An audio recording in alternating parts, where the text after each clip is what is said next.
Friends, ఒక తెలుగు రైతుగా జాతి కోళ్ళు వ్యవసాయం అదేవిధంగా గేదెల పట్ల మేము చేసే ప్రతి పని వీడియో తీసి అప్లోడ్ చేయటం జరుగుతుంది. So please support NVN Telugu channel. Friends, ఈరోజు మన ఫామ్లో 2 గేదెలు ఈనటం జరిగింది. వాటిని పాలు ఎలా తీస్తామో అది ఎలా ఉంది అనేది మీకు క్లియర్గా ఎక్స్ప్లెయిన్ చేస్తాను. సో ఫ్రెండ్స్, ఇప్పుడు మీరు చూస్తున్నటువంటి గేదె 3 రోజుల క్రితం ఈనటం జరిగింది.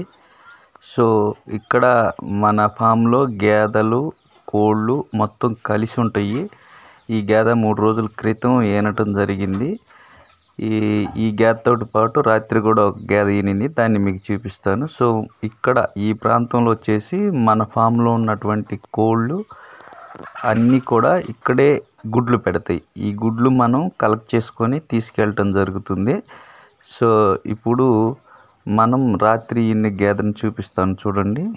ఈ గేదె వచ్చేసి మనకు రాత్రి సుమారుగా ఒక 2-2:30 గంటల ప్రాంతంలో రాత్రి ఈనటం జరిగింది. అప్పటికి చూడండి దూడ బొడ్డు కూడా కనపడుతుంది మీకు. అప్పటికి పాలు దూడకి ఒకసారి ఆ నైట్ టైంలో తాపించి వెళ్ళాము. అందువల్ల ఆ దూడ అలవాటయ్యి తాగుతుంది. వాస్తవానికి పాలు దూడలో కొంచెం అలవాటు చేయడానికి ట్రై చేయాలండి, ఫస్ట్లో తాగవు. సో ఫ్రెండ్స్, ఇక్కడ ఈ గదిలో మన పొదిగించే కోళ్ళు ఉన్నాయి. ఆ దూడ పాలు ఆ సేపు రావడానికి లేట్ అవుతుంది. ఈ లోపల మీరు ఇగో ఇక్కడ మన కోళ్ళు పొదిగించే కోళ్ళు ఇలా ఈ గదిలో పెట్టాము.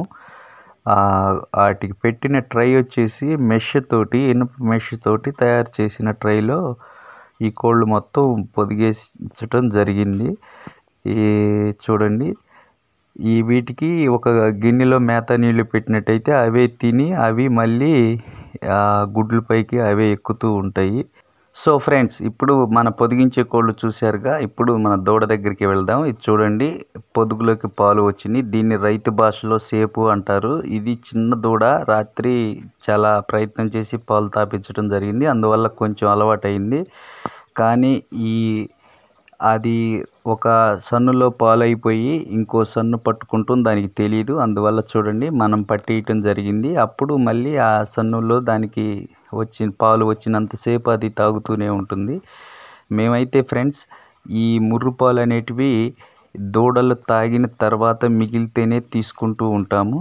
సో అదే ఫస్ట్ దూడకి తాపుతాము. తర్వాత మేము మొదటగా పిండేటప్పుడు మా పెద్దలు మాకు చెప్పిన ఒక ప్రక్రియ ఉంది. దాన్ని ఇప్పుడు మీకు క్లియర్గా చూపిస్తాను చూడండి.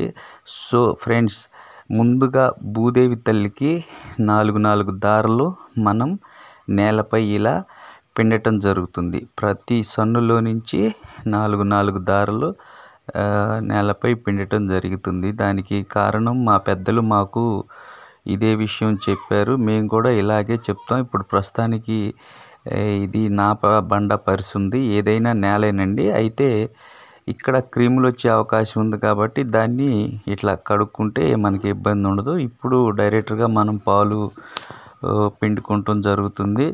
సో ఫ్రెండ్స్, పెద్దలు చెప్పిన మాట ఎప్పుడు కూడా ప్రతి ఈతకి మొదటి లేక దూడ తాగిన తర్వాత ఎప్పుడు కూడా మేము అలా 4 దారాలు ప్రతి రొమ్ములో కింద పిండటం జరుగుతుంది నేలపై. ఓకే ఫ్రెండ్స్, ఇప్పుడు మీకు ఒక చిన్న విషయం తెలియచేయాలనుకుంటున్నాను.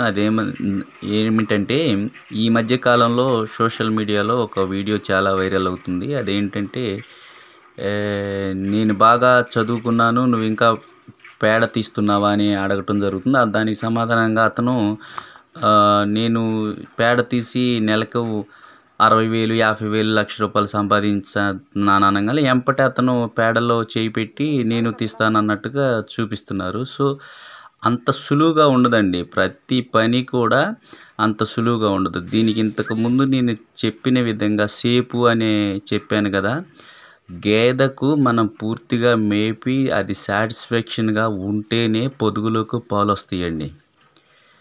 అవును, నేను చెప్పేది నిజమండి. అది మనుషుల్లా కాదు, దానికి ఇష్టపూర్తిగా సాటిస్ఫాక్షన్గా అది పెట్టిన మేత పట్ల మన పట్ల విశ్వాసంగా ఉంటేనే సేపు వస్తుంది, లేదంటే అది సేపదు, పాలు రావు.